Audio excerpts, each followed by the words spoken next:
हरि ओम हरि ओम हरि ओम हरि ओम हरि ओम हरि ओम हरि ओम हरि ओम ओम ओम ओम ओम ओम ओम ओम ओम प्रभु जी ओम प्यारे जी ओम आनंद देवा ओम झूले ओम हरि ओम ओम ओम ओम ओम ओम ओम ओम ओम ओम ओम ओम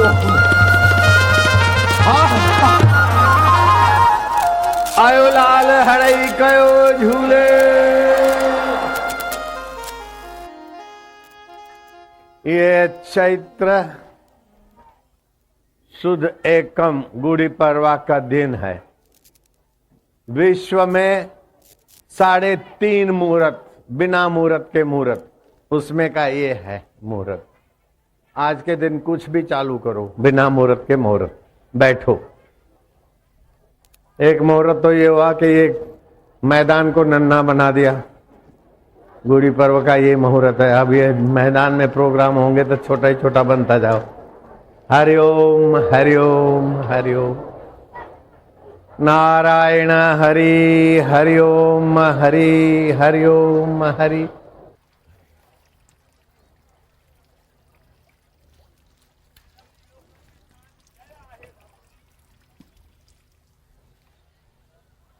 हरि ओम हरि ओम हरि ओम हरि ओम।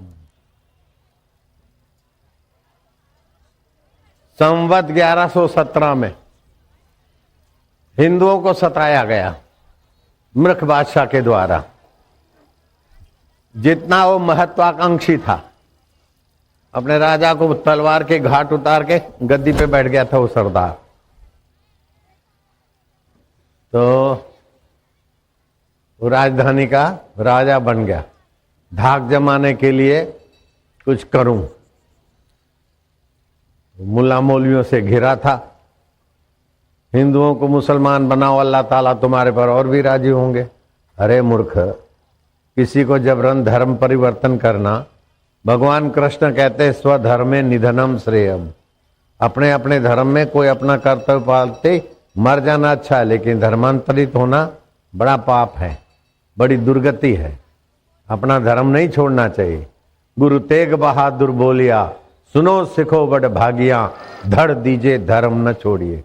35,000 सिखों और सिखियों ने जाने कुर्बान की, लेकिन हिंदू धर्म नहीं छोड़ा। ऐसे ही 1117 में इस मूर्ख ने जोर जुलम से धर्म परिवर्तन करना चाहा,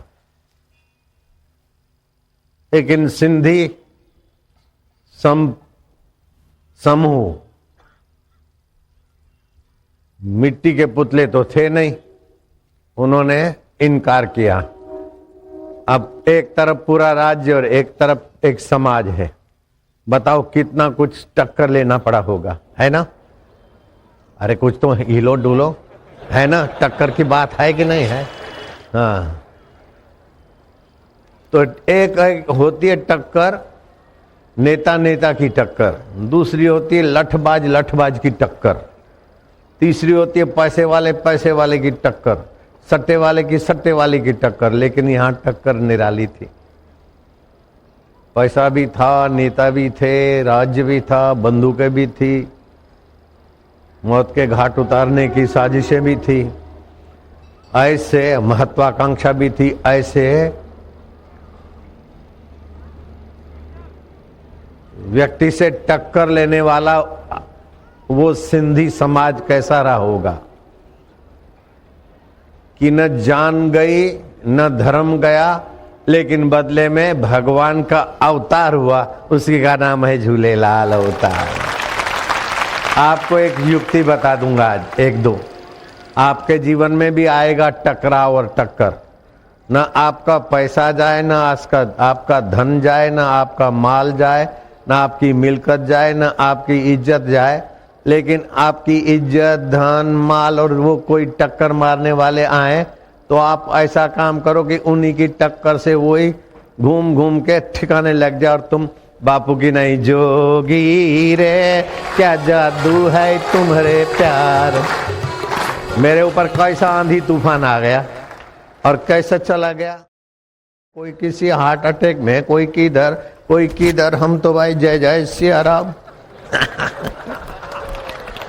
है कि नहीं है? 62 करोड़ खर्चा किया था बापू का प्रभाव मिटाओ। बापू का नाम होता है तो हिंदू धर्म का प्रचार होता है। अरे हिंदू धर्म नहीं, सभी धर्मों के लिए बापू का दिल खुला है। और प्रचार तो क्या करना है? मानवता को ऊपर उठाना है। मेरा उद्देश्य किसी धर्म का प्रचार करना नहीं है। मेरा उद्देश्य है कि मनुष्य मात्र शरीर से तंदुरुस्त रहे। पाइजे कि नहीं पाइजे? तंदुरुस्ती पाइजे। आओ, शरीर स्वस्थ रहे, मन प्रसन्न रहे और बुद्धि में बुद्धिदाता का आनंद और माधुर्य आए, बस। तो सभी की मांग है। ऐसा कौन सा धर्म वाला चाहता कि मैं बीमार रहूं, मैं खिन्न रहूं और मेरे बुद्धि में गॉड का, अल्लाह का, भगवान का प्रकाश न हो? ऐसा कौन चाहता है? सभी चाहते हैं शरीर स्वस्थ, मन प्रसन्न, बुद्धि में बुद्धिदाता का आनंद, माधुर्य, सामर्थ्य। तो भगवान केवल सत्य है ऐसी बात नहीं है। भगवान सत्य भी है, चैतन्य भी है। जिसकी सत्ता, जिसका अस्तित्व तीनों कालों में अव्यभिचर अर्थात बदलता नहीं, उसको सत्य बोलते हैं। और जो सत्य है उसका स्वभाव चेतन भी है। और जो सत्य है उसका स्वभाव चेतन भी है, उसका स्वभाव आनंद भी है, माधुर्य भी है। तो आत्मा सत्य है। सत्य है तो चेतन भी है। हाथ को पता नहीं मैं हाथ हूं, लेकिन मेरे को पता है ये हाथ है। मेरे आज्ञा से हाथ उठा, मेरे संकल्प से आंखों के पलके या आंखों की पुतलियां घूमी, मेरे संकल्प से जीभ बाहर निकली। जीभ को पता है कि मैं जीभ हूं, मेरे को पता है ये जीभ है। तो मेरा आत्मा, मैं सत्य हूं, ये मेरे साधन है। तो साधन क्या होते हैं? कि जिसकी सत्ता से चले वो साधन, और जो चलाए वो चैतन्य। जो चले वो प्रकृति और जो चलाए वो पुरुष। जो चले वो अनित्य और जो चलाए वो नित्य। तो बचपन चला, माँ के गोद में आया, भूल गए खिल पिंदो, सुरख सुरख सुरख दूध पिया। अब दूध कैसा बनाया? ज्यादा मीठा होता है तो डायबिटीज, फीका होगा तो अच्छा नहीं लगेगा, ज्यादा ठंडा होगा तो वायु करेगा, गर्म होगा तो मुंह जलेगा, मुलगेगा। उस सत्य स्वरूप ने माँ के शरीर में दूध कैसा फिटोफिट बनाया। एक हाकी वर्दी वाले भी ऐसे ही पी के फिर बड़े हुए, और बापू भी। हाँ, वो सत्य हमारा कितना हितैषी है, सत्य हमारा कितना चेतन है, और सत्य हमारा कितना ज्ञान स्वरूप है कि बच्चे को ऐसा दूध होना। किसी फैक्ट्री ने बनाया क्या? बाप ने बनाया, माँ ने बनाया, बच्चे ने बनाया? नहीं, सच्चिदानंद परमात्मा की सत्ता से प्रकृति ने बनाया। लेकिन सत्ता ज्ञान की थी, सत्य की थी। दूध आया और चला गया, हम खाना खाने लायक हुए। तो ये ज्ञान से चला गया कि ऐसे ही चला गया? ऑटोमेटिक। ऑटोमेटिक क्या होता है? ऑटोमेटिक बनाने वाला भी तो कोई होता है ना, कंप्यूटराइज काम करने वाला भी कोई चेतना होगा ना। अरे ऑटोमेटिक होता है, ऑटोमेटिक होता है। एक कम्युनिस्ट था, उसके बेटे को रोकता था, अरे काय जाता सत्संग में, काय कॉलेज में जाओ, सत्संग में टाइम मत खराब करो, गॉड गॉड भगवान भगवान कुछ नहीं। तो बोले पिताजी ये सृष्टि हुई है, चलती है, ऋतु परिवर्तन होता है, गर्मी में फल पकते हैं, पानी उठता है, बरसता है। अरे बोले ये ऑटोमेटिक है। मां के शरीर में ऐसा दूध बनता है, बोले ऑटोमेटिक है। लड़के ने कहा अच्छा पिताजी।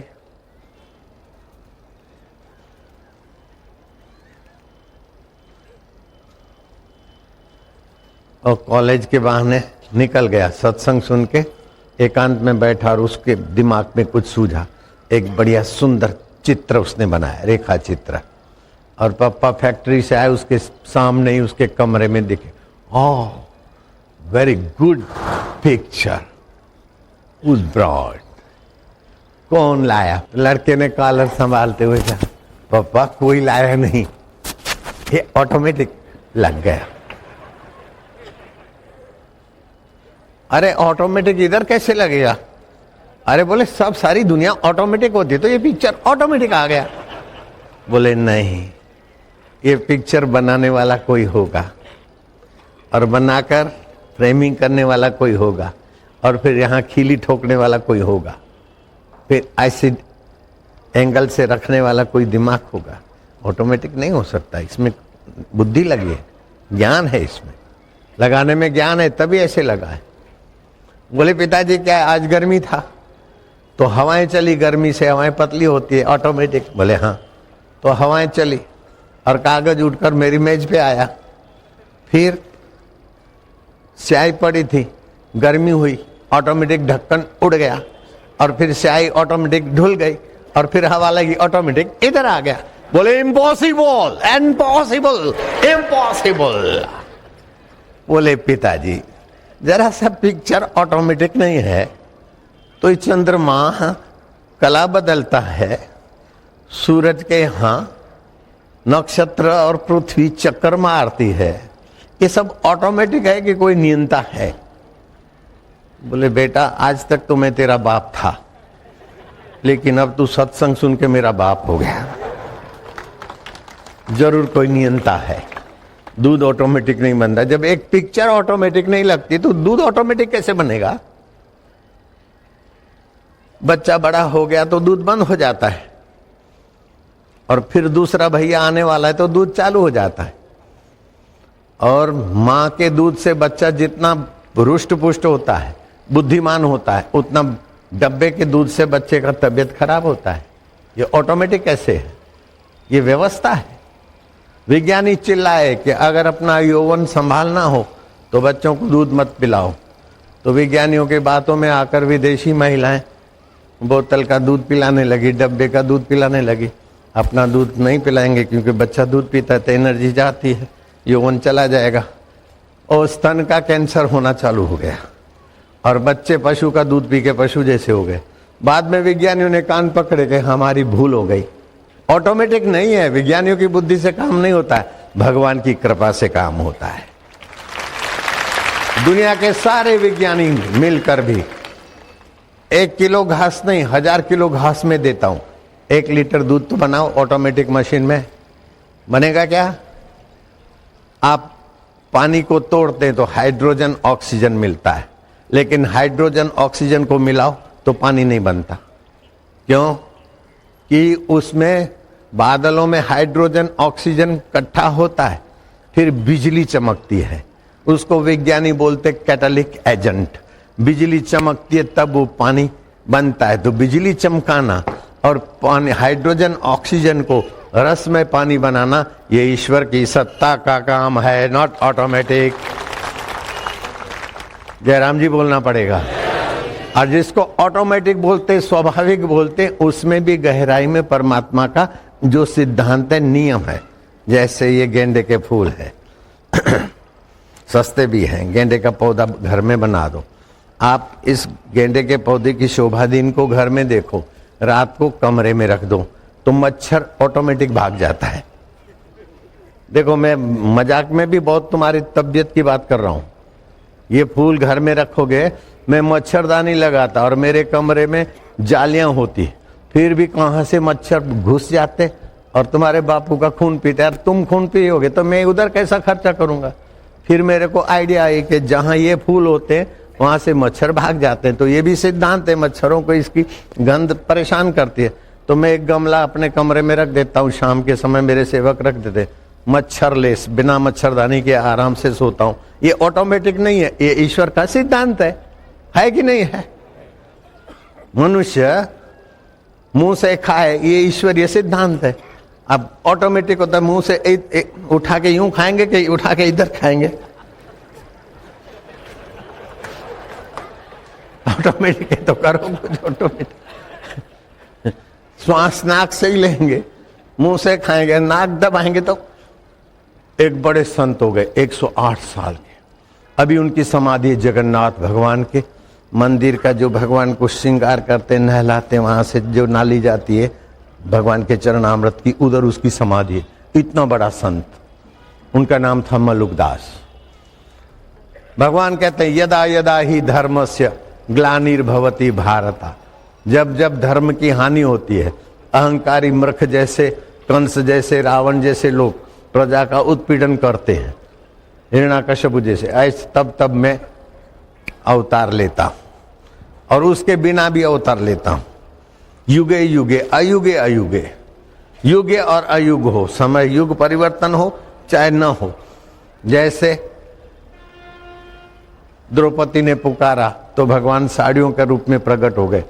दुशासन खींचते खींचते खींचते खींचते हाथियों जैसा बल था, थक गया, बोले नारी है के साड़ी है, नारी है के साड़ी है, न नारी है न साड़ी है, तेरा बाप अवतरित हुआ है। युगे अयुगे, भगवान वल्लभाचार्य ने अर्थ किया युगे अयुगे, कभी भी प्रहलाद के लिए भगवान अवतरित हो गए। और हमारे हृदय में भी भगवान अवतरित होते रहते हैं, संत के हृदय में भी भगवान अवतरित होते रहते और समाज को अच्छी राह दिखाते। हरि ओ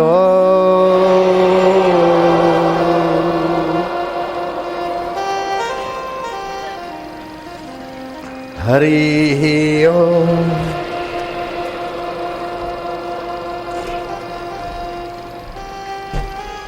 भयनाशन दुर्मति हरण, कली में हरि को नाम, निषिदिन नानक जो जपे, सफल हो वही सब काम। हरि ही हो। फिरत फिरत प्रभु आयो, फिरत फिरत प्रभु आयो, परियो तो शरणाय, नानक की प्रभु बेनती, अपनी भक्ति लाए। हरि ओम हरि ओम।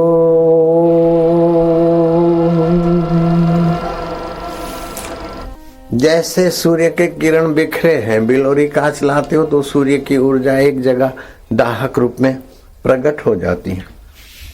ऐसे मूर्ख बादशाह को कहा कि हम हमारे इष्ट देव को, परमेश्वर को पुकारेंगे। हमारा परमेश्वर ने हमको जन्मजात हिंदू शरीर दिया है। मुसलमान तो सुन्नत कराए तब बनता है, ईसाई तो वस्मा कराए तब बनता है। हम तो बने बनाए हैं। जिसने हमें बने बनाए हिंदू भेजा है, हम उसकी आज्ञा मानेंगे, उसकी प्रेरणा लेंगे, उसको प्रार्थना करेंगे। हा हा हा हा हा। तुमको 1 हफ्ता की मोहलत दी जाती है, या तो तुम्हारा वो भगवान मेरे को दिखाओ, नहीं तो 1 हफ्ता के बाद अपने आप धर्म परिवर्तन करो। अगर नहीं करोगे तो फिर खुले कतला में आम होगा। बोले 1 हफ्ता की मोहलत है, वो तो दयालु कभी भी दया कर सकता है। महाजनों ने, पंचायत वालों ने, अच्छे सज्जन लोग रहे होंगे, संतों का संग हो रहा होगा दरिया किनारे। फलानी तिथि को हम जाएंगे।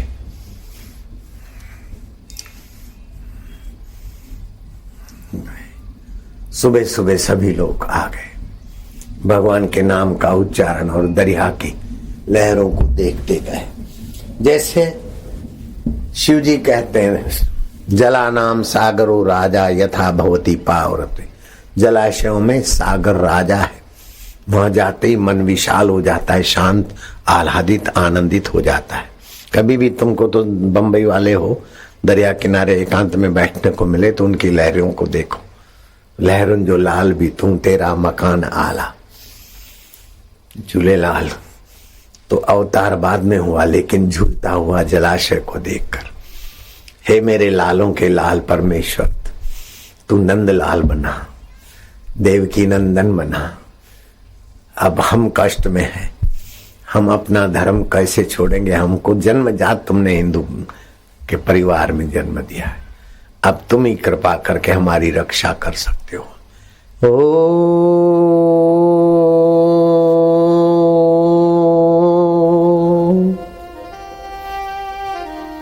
तम नमामि हरिम परम, हरि ओम।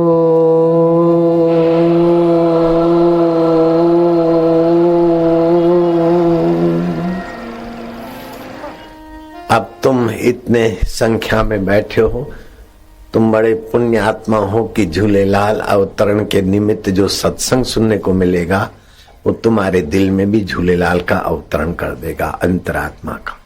योगियों का अनुभव है, मेरा भी अनुभव है। हमारे शरीर में 7 जंक्शन है, 7 केंद्र हैं।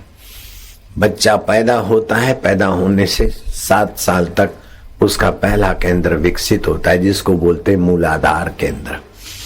माताएं ध्यान देना बेटी, अगर 7 साल तक बच्चा निरोग रखने की मां को सतर्कता है तो बच्चा जीवन भर अच्छी तरह से निरोग रहेगा। ऐसे बच्चों को तुलसी के 3 पत्ते, एकदम छोटा है तो 2 पत्ते खरल में रगड़ के 1 बूंद शहद डाल के बच्चों को चटाओ। बच्चों का मूलाधार केंद्र और पेट की तकलीफें दूर रहेगी और विकसित रहेगा। 1-2 साल का हो गया तो 3 पत्ते कर दो, 4 पत्ते कर दो, 5 साल का हो गया तो 5 पत्ते कर दो। कैसे भी 5 पत्ते बच्चे के पेट में जाए, पहले 1 पत्ता, 2, 3, 4, 5, फिर बड़ा बापू हो जाए तो 7 पत्ते। मैं भी 7 पत्ते खाता हूं और निरोग रहता हूं। तो मूलाधार केंद्र शरीर का फाउंडेशन है। उसके बाद दूसरा केंद्र है। अगर मूलाधार केंद्र में जोगी ओमकार का जप करके ध्यान करता है तो अणिमा आदि रिद्धि सिद्धियां उसे मिलती है। ये बिल्कुल सच्ची बात है। कोई नास्तिक हो तो मैं उसको बिठाकर अनुभव कराने को तैयार हूं। ये सारे केंद्र हैं। तो जाने अनजाने में ओमकार का उपासना एक व्यक्ति ने नहीं, पूरे सिंधी समाज ने उस परमात्मा की आराधना की।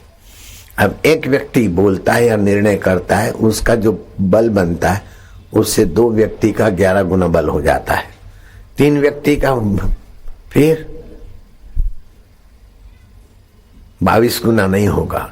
जितने अब समूह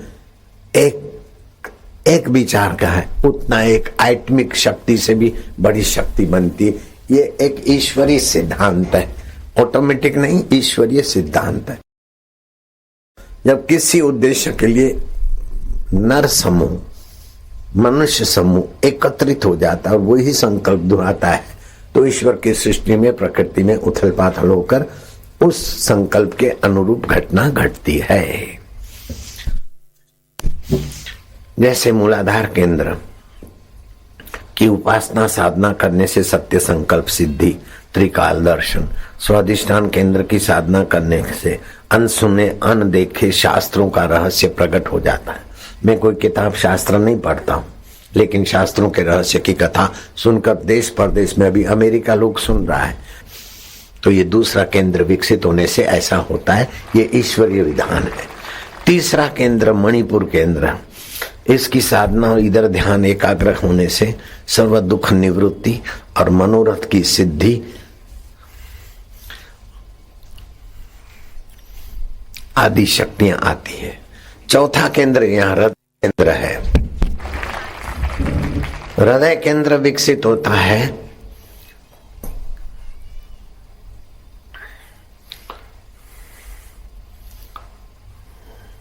इसको अनाहत केंद्र बोलते हैं।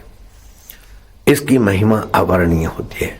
अपूर्व ज्ञान, दूरदर्शन, श्रवण, आकाश गमन, देव योगियों के दर्शन, उनसे वार्तालाप, ये शक्तियां आती हैं।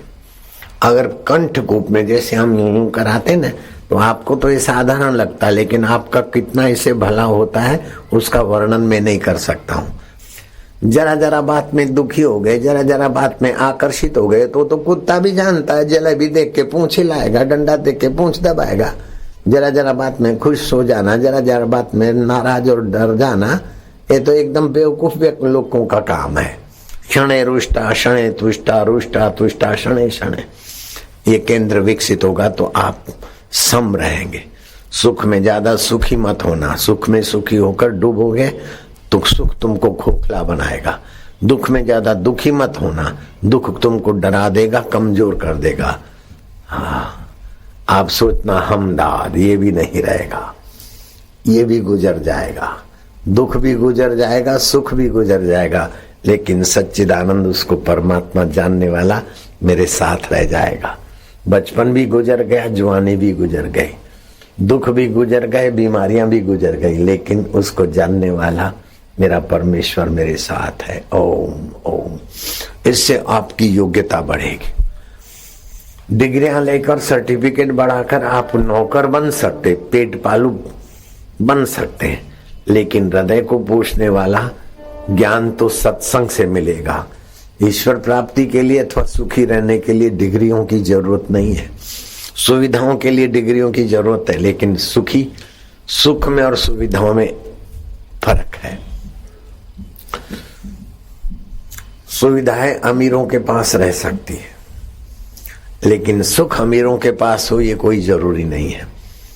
सुविधाएं हैं, एयर कंडीशन है, लेकिन रात को नींद नहीं आती, क्या सुखी है?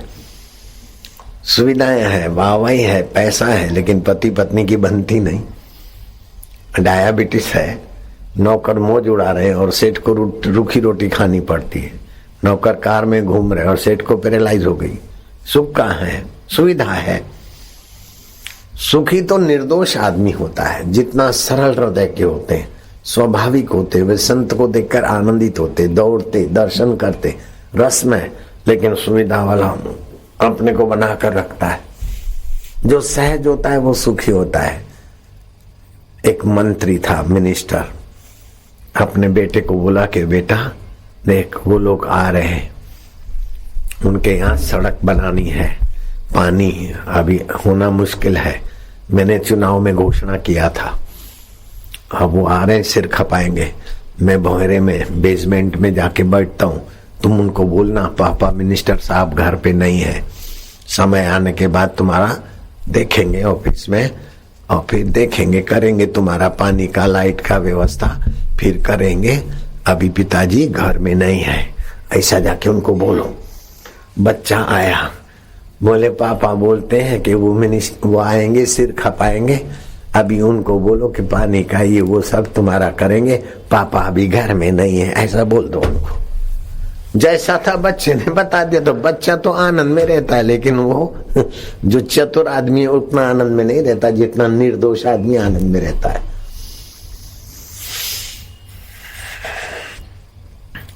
तो इससे आपका स्वभाव निर्दोष होगा, सुख दुख में सम रहोगे।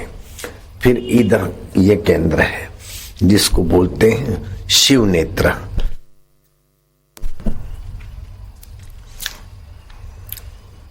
आज्ञा चक्र।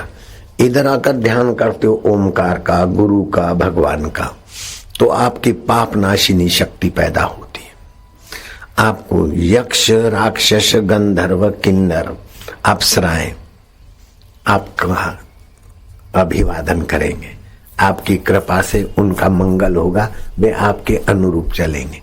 जैसे कोई आईजी, डीजीपी आ जाता है तो पुलिस विभाग के लोग जानबूझ के उससे पंगा नहीं लेंगे, अनुकूल हो जाएंगे।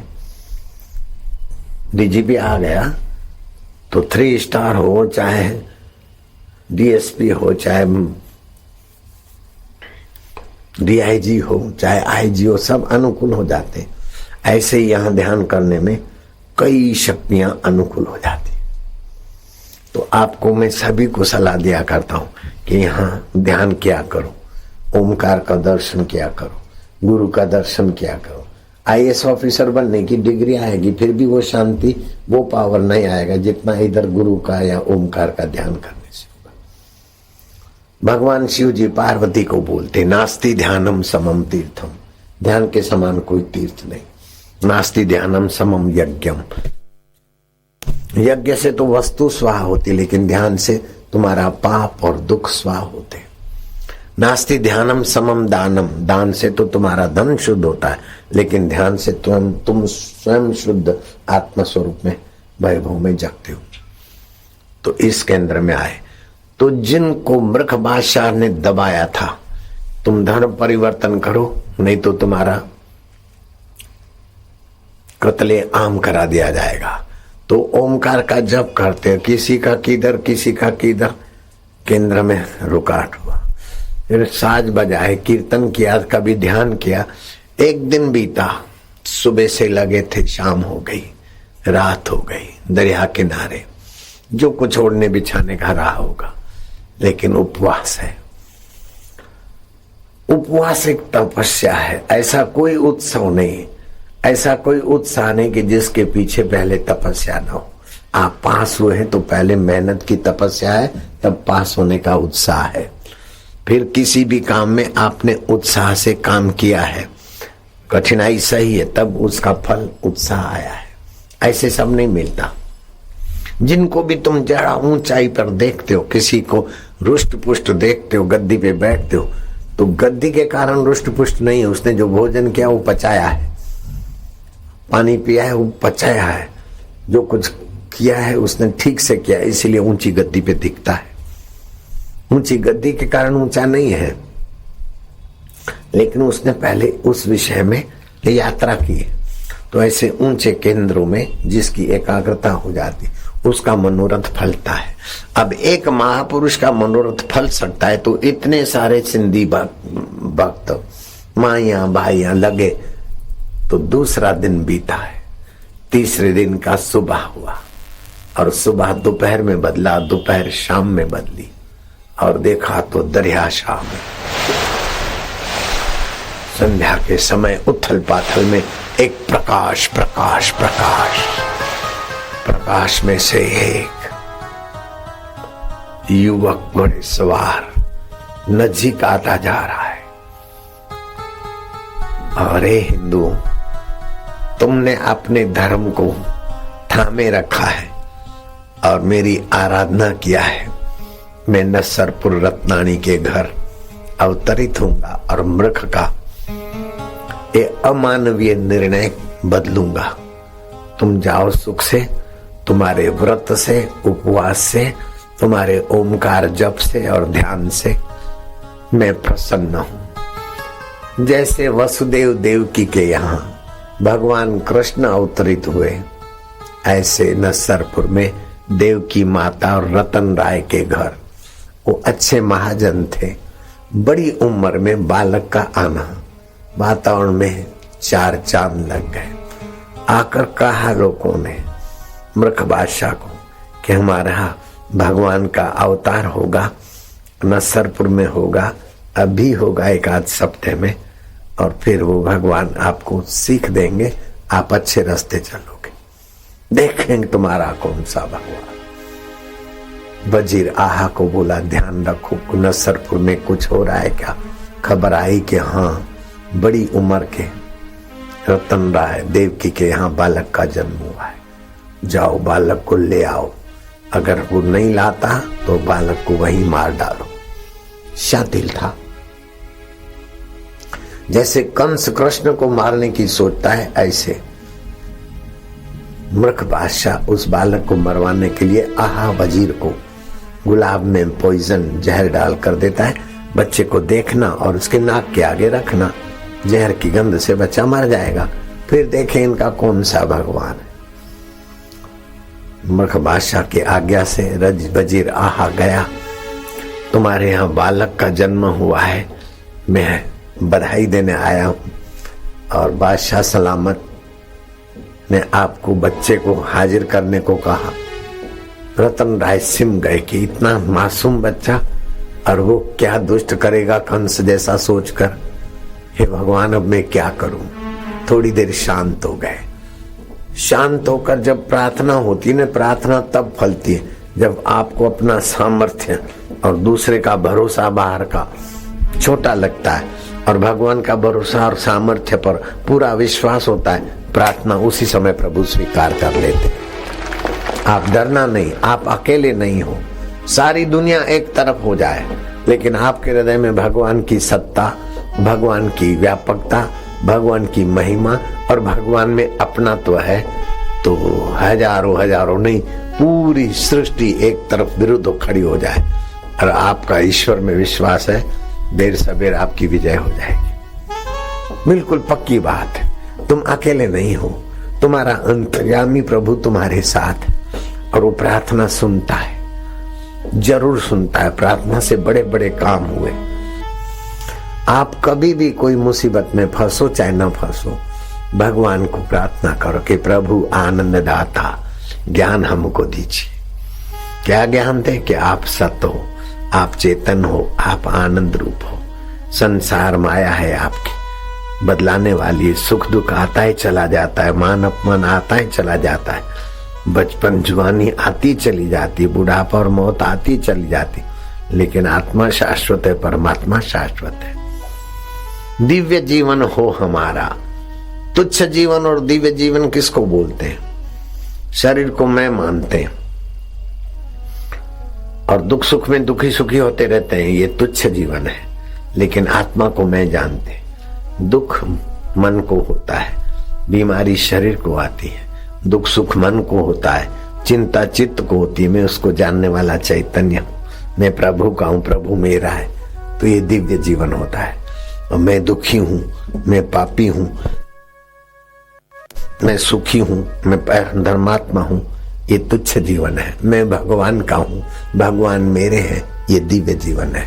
संसार स्वप्न है, चैतन्य परमेश्वर अपना है, ये दिव्य जीवन है। भगवान का यश गाने से भगवान की कोई वोट बैंकिंग नहीं बनती, लेकिन भगवान का यश गाने से आपके अंदर जो भगवान छुपे हैं, उनका यश गाने से वो गुण भगवान के आपके अंदर आएंगे। भगवान सत रूप है, तो मैं भी चैतन्य सत हूँ, मरने के बाद रहता हूँ। भगवान चेतन रूप है, तो मैं भी शरीर का चेतन स्वरूप हूँ। भगवान आनंद स्वरूप है, मैं आनंद स्वरूप हूँ। भगवान अमर है, तो मैं भी अमर हूँ। जैसे तरंग को कोई बता दे कि तू तरंग नहीं है, तू पानी है, तो फिर वो समुद्र उसको बनना नहीं है, स्वयं अपना अहम तरंग छोड़ दे तो समुद्र है। ऐसे जीव अपना मैं माई हूं, मैं भाई हूं, मैं दुखी हूं, मैं सुखी हूं, ये बेवकूफी से जो मान रखा है वो छोड़ दे, तो मैं आनंद स्वरूप हूं, मैं चैतन्य हूं। ब्रह्म ज्ञान हो जाता है बड़ा आसानी से, और फिर कोई भी कष्ट उसको दुखी नहीं कर सकेगा, कोई भी सुख उसको प्रभावित नहीं कर सकेगा। जैसा अमृत तैसी भी सखाटी, जैसा मान तैसा अपमाना, हर्ष शोक जाके नहीं, बैरी मित समान, कह नानक सुन रे मना, मुक्तता ही ते जान। वो मुक्तात्मा हो जाएगा। तो ये कथाएं तो तुमने झूलेलाल अवतरण की सुनी है, लेकिन उसके पीछे ये उत्सव जो मनाते हैं समिति वाले, कमेटी वाले, उनको अभी बहुत कुछ अच्छी बात आ गई है कि केवल डांडिया रास करना, तहरी का भोग लगाना, आयोलाल झूलेलाल करना, इतने में ही ये झूलेलाल अवतार संपन्न नहीं होता।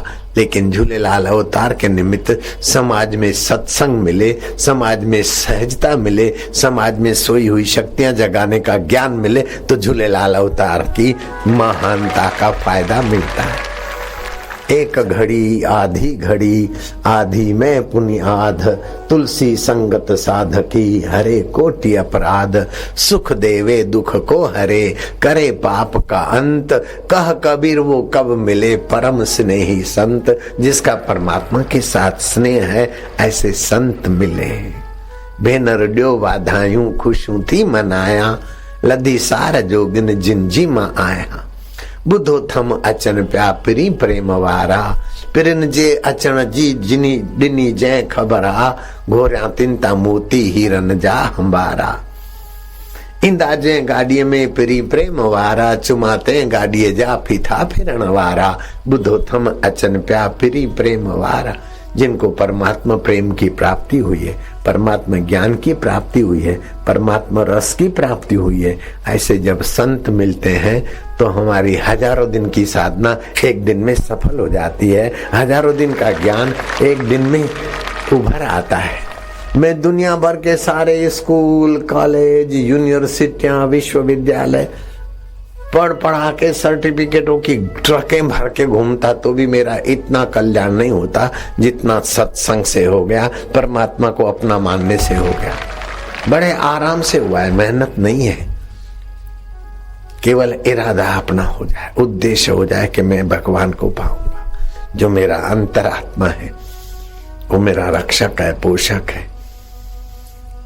उद्देश्य हो जाए तो 95% तो मनुष्य जीवन उसी में सफल हो गया, ईश्वर प्राप्ति का उद्देश्य बन गया। ईश्वर सुख दुख में सम रहते हैं तो मैं भी सम रहूंगा। ईश्वर दुख में दुखी नहीं होते, सुख में सुखी नहीं होते, अपने आनंद में रहते तो मैं भी आनंद में रहूंगा। जैसा बाप ऐसा बेटा।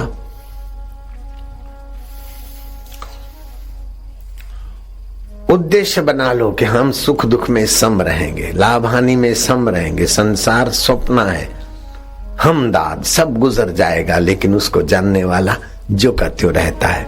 इस प्रकार की जो समझ है घर में स्वर्ग ले आएगी। बीमारी है तो उसका उपाय करो, उपचार करो, लेकिन मैं बीमार हूं, बीमारी को गहरा मत उतारो। मैं दुखी हूं, ये मोनुपटो हेड़ो आए, ये मुई ही आए न मुई साओ मुते। नहीं, अपने मन को बुरा मत मानो, बुरा मत बनाओ। निंदा किसी की हम किसी से भूल कर भी ना करें, ईर्ष्या कभी भी हम किसी से भूल कर भी ना करें। सत्य बोले, झूठ त्यागे, मेल आपस में करें। पाण में बधी करो, कूड़ कपट जो कोड़ो न गालायो, सच्चाई संभालो। लेकिन सुबह और शाम को, रात को सोते समय जिस कमरे में सोते हो सके तो कभी कभी पूजा का कमरा बना रखो, उसमें ताजे सादे फूल, स्वस्थ सुगंधित फूल रख दिया, कभी अगरबत्ती कर दिया, यहाँ तो गाय के गोबर का धूप कर दिया। चुटकी भर जीरा अथवा राई डालते हैं, छोंक लगाते तो दूर तक उसका प्रभाव पहुंच जाता है, क्योंकि अग्नि का संपर्क मिला। माइक में बिजली का संपर्क मिला तो दूर तक देश विदेश में ये आवाज पहुंच गया। तो अग्नि के संपर्क से, पृथ्वी के संपर्क से तो एक दाने का 50-100 दाना होगा। जल के संपर्क से और व्यापक, लेकिन अग्नि के संपर्क से उस चीज का और विशालता हो जाती है। तो कभी धूप दीप किया, और रात को जहां सोते हो उस वातावरण में हरिओम ओम ओम हरिओम, धूप दीप करके हरिओम ओम ओम ओम। कभी कीर्तन की कैसेट चला दी और उस कमरों को सात्विक बना दिया, तो आपके घर में ग्रह लक्ष्मी संतुष्ट रहेगी, आपके शरीर में दोष और बीमारी कम हो जाएगी। और भगवान का चिंतन करते करते रात को सोने के पहले कमरे में हरि ओम ओम ओम ओम ओम ओम ओम कीर्तन करके शांत हो गए। श्वास अंदर गया तो ओम, श्वास बाहर गया एक, श्वास अंदर गया आनंद, बाहर गया तो गिनती। ऐसा श्वास गिनते गिनते लेट गए। रात की नींद भक्ति में बदल जाएगी, चिंता निश्चिंता में बदल जाएगी, रोग आरोग्य में बदल जाएंगे, पाप पुण्य में बदल जाएंगे, कांटे फूलों में बदल जाएंगे, वैर प्रीत में बदल जाएगा। जीवन बोझिला नीरस, जीवन रसीला हो जाएगा। सुबह नींद में से उठो, भगवान तुम रस स्वरूप हो। हलो त हली आसमान डिसूं, आसमान मिड़े तारा, तारों का चांद भी तू, तेरा मकान आला, जहां ता बसा है तुम।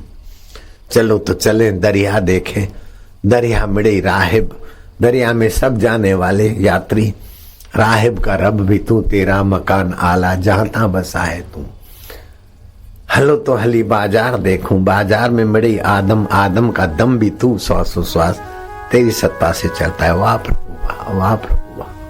भगवान को यश देने वाली बुद्धि का नाम है यशोदा, और बुद्धि को जानने वाला अंतर्यामी आत्मा का नाम है कृष्ण। हजार हजार नामों में भगवान के कई नाम ऐसे हैं जो सुलभता से आप उनका फायदा उठा सकते हैं। अभी अभी करो, भगवान को यश दो। भगवान तुम आनंद स्वरूप हो, तुम चैतन्य रूप हो, तुम मेरे हो, मुझे मिठा साईं, मेरे आत्मदेव, मेरे परमात्मा देव। ओम ओम होठों से बोलते जाओ और भगवान को यश देते जाओ। तूने अहिल्या को तारा, तूने शबरी को तारा, लेकिन तेरे नाम ने तो असंख्य लोगों को तारा। और ओमकार तेरा स्वाभाविक आत्मदेव नाम है। ओम ओम प्रभु जी ओम, प्यारे जी ओम, मेरे जी ओम, आनंद देवा ओम, माधुर्य देवा ओम। उन बुजुर्गों ने जैसे झूलेलाल का अवतरण कराया तो सामाजिक विद्रोह ठीक हो गया। अभी अपना न जाने किसका क्या क्या है, तो आप झूलेलाल का अवतार न कराओ तो अंतरात्मा ओम का अवतार झूलेलाल के अवतार जैसा ही है। आपके हृदय में भगवान की शक्तियों का अवतरण कराओ। घर की समस्याएं, तबियत की समस्याएं, समाज की समस्याएं। उस समय मृख था एक, अभी तो हजारों मृख हैं, तो हजारों लोगों को अवतार कराना पड़ेगा। उस समय तो एक मृख बादशाह के जुल्म था, अभी तो न जाने कितने कितने जुल्मों के बीच तुम जी रहे हो। तो अपने घर घर में अवतार करो, दिल दिल में अवतार करो।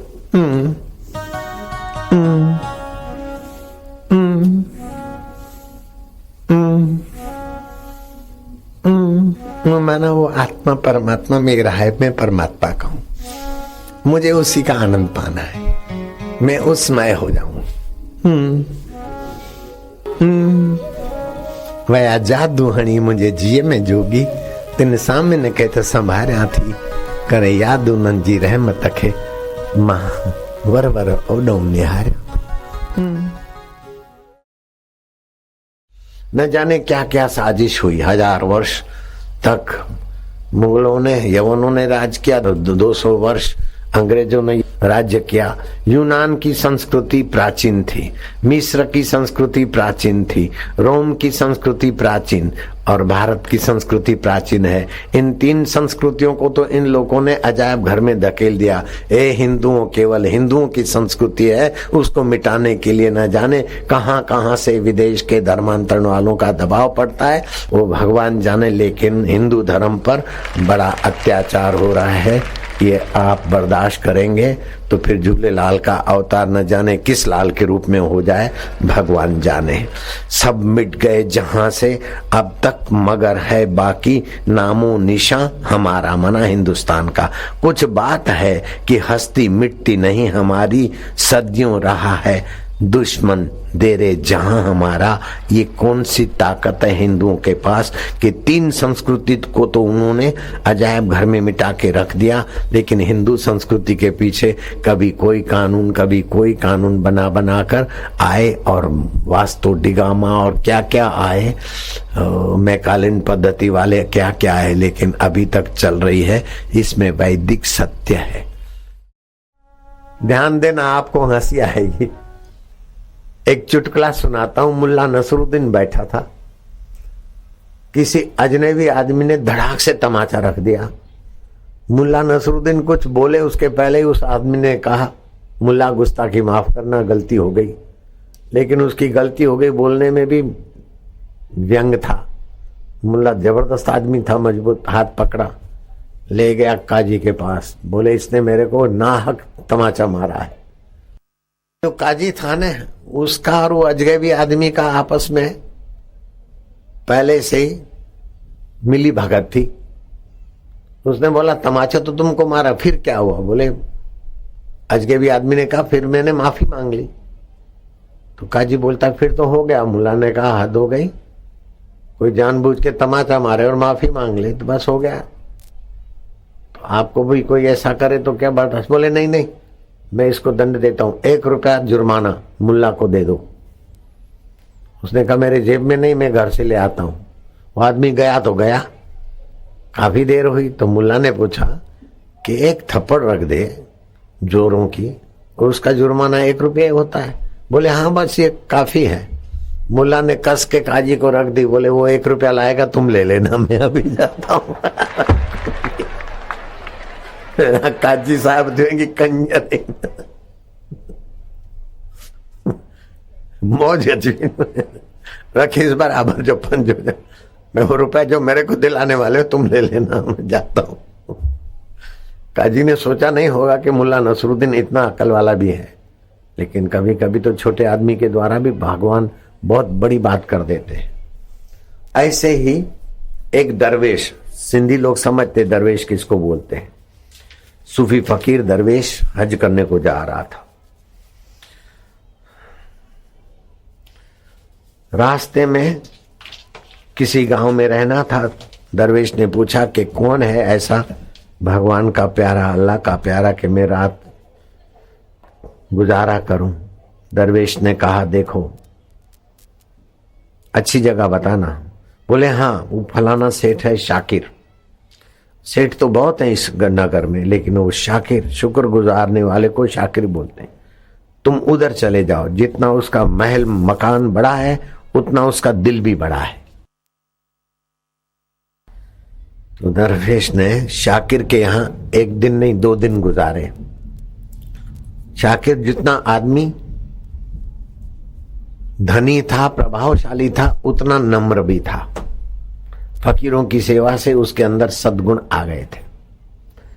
जब वो फकीर रवाना हुआ तो शाकिर ने क्या करा, रास्ते में 2 दिन खाना खा सके ऐसा सूखा भोजन और खजूर बजूर बांध के दिया और विदाई देने गए। तो दरवेश ने कहा कि शाकिर मैंने जितना तुम्हारा यश सुना था उससे भी तुम्हारा व्यवहार और भी भला है।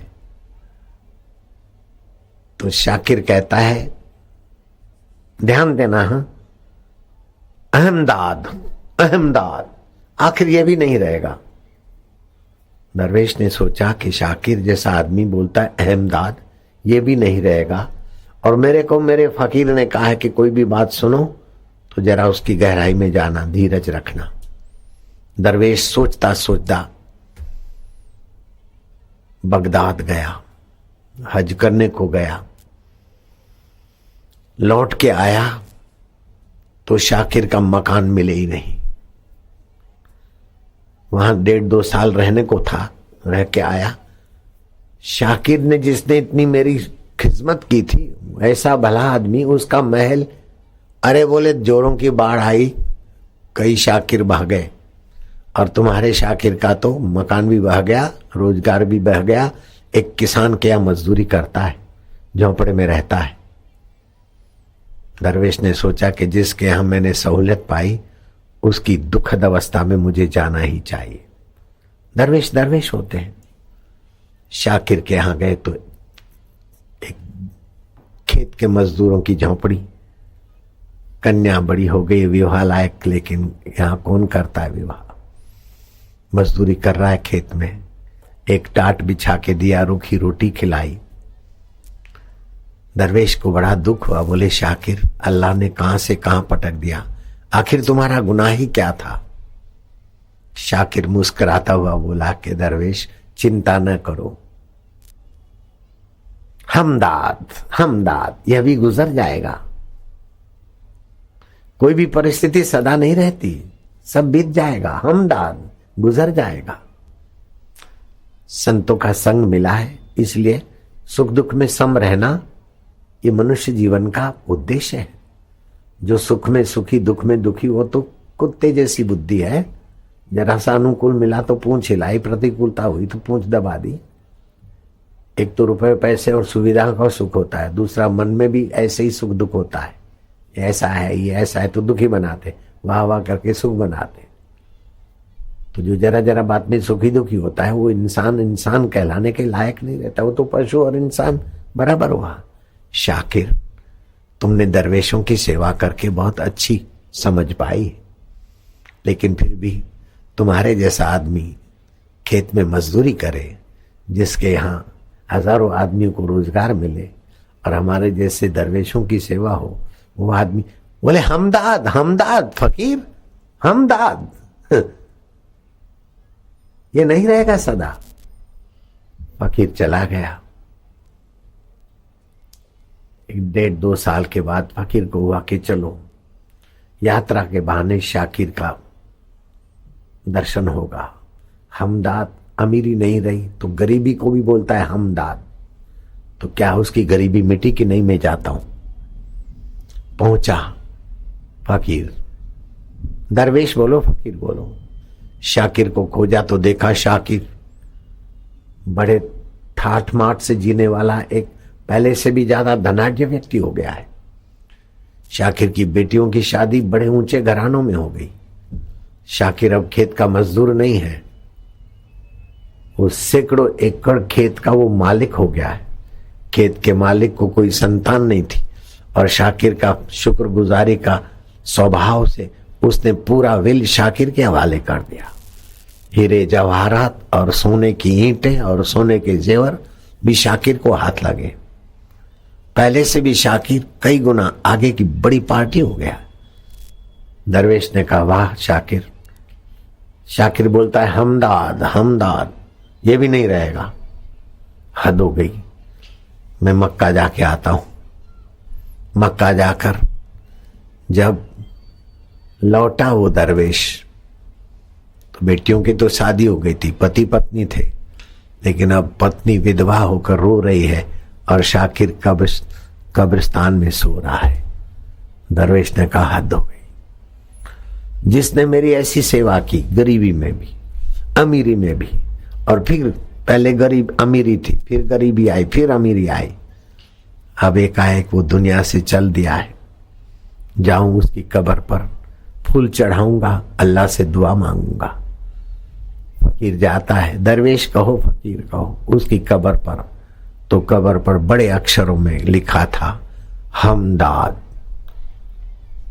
फकीर ने सिर कूटा कि अब कब्र में हमदाद क्या, ये भी नहीं रहेगी क्या? कब्र में तो सोए रहोगे, हमदाद लिखवाने की क्या जरूरत है?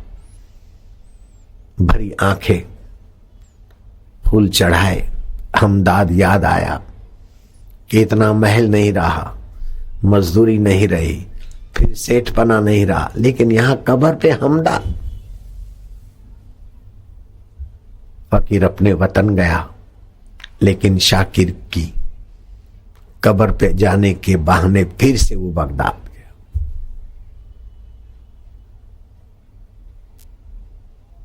पूछा कब्र थी?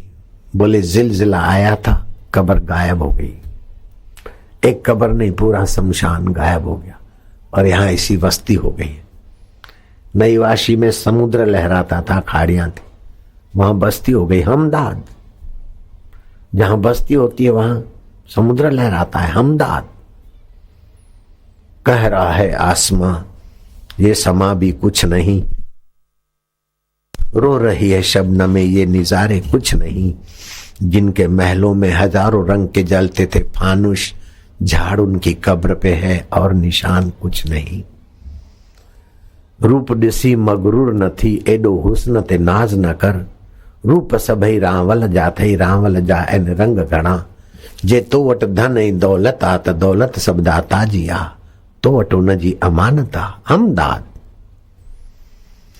जिसका तुम्हें अभिमान है यह भी नहीं रहेगा, जिस बल पर तुम्हें शान और गुमान है सोचो वह भी नहीं रहेगा। जिस को तुम गा रहे हो ये मेरे मकान है, ये मेरी एस्टेट है, ये मेरी कॉलोनी है और ये मेरा कारोबार है, ए पगले हमदाद की मोहर लगा दो, ये भी सदा नहीं रहेगा। झूठा सभी सामान है यह भी नहीं रहेगा, झूठा तेरा अभिमान है यह भी नहीं रहेगा हमदाद। मैं बीमार हूं, बोलो हमदाद, बीमारी भी नहीं रहेगी। मैं स्वस्थ हूं, हमदाद, स्वास्थ्य भी नहीं रहेगा। मैं गरीब हूं, हमदाद, गरीबी भी नहीं रहेगी। मैं अमीर हूं, हमदाद, अमीरी भी नहीं रहेगी। लेकिन इसको जानने वाला मेरा परमात्मा और मेरा आत्मा ज्यों का त्यों रहेगा, ये समझ आ जाए तो कल्याण हो जाए, अन्यथा हमदाद हमदाद। सोचो तो कैसे कैसे जमाने गुजर गए हैं, जिनसे कि तुम हैरान है वह भी न रहेगा। आए हैं चले जाएंगे कुछ देर के सब मेहमान हैं, क्या देखता है ए नादान, यह भी नहीं रहेगा। ये पंडाल और ये मेला कल शाम को ऐसा नहीं रहेगा। हमदाद, क्या ख्याल है? अभी जो बैठे हो इतना कुंभ का मेला दिखाई दे रहा है, कल 1 बजे ऐसा नहीं हो गया। हमदाद, सब गुजर रहा है, ऑल इज पासिंग थ्रू, सब पसार हो रहा है। न सिकंदर बचा सका, न दारा बचा सका, न कारून खजाने का मालिक अपना खजाना बचा सका, न सोनी लंका का रावण हमदाद से बच सका। सब हमदाद हमदाद। धनभागी वे हैं कि हमदाद को हमदाद जानकर अपने रब में प्रीति। ओम आनंद, ओम शांति। वाह साईं वाह। जेको जोड़ी सो वाह वाह, जेको गुजरी वो वाह वाह, जेको गुजरे पे वो वाह वाह, जो गुजरेगा वाह वाह। हमदाद गुजर जाएगा। आए हैं चले जाएंगे कुछ देर के मेहमान, क्या देखता है ए नादान, यह सब भी नहीं रहेगा। वह रहेगा जो तुम्हारा अंतर आत्मा परमेश्वर है। मरने के बाद भी जो साथ नहीं छोड़ेगा, उस पिया को अपना मानकर ओम ओम के आनंद से अपने को झुमा और पावन कर दे।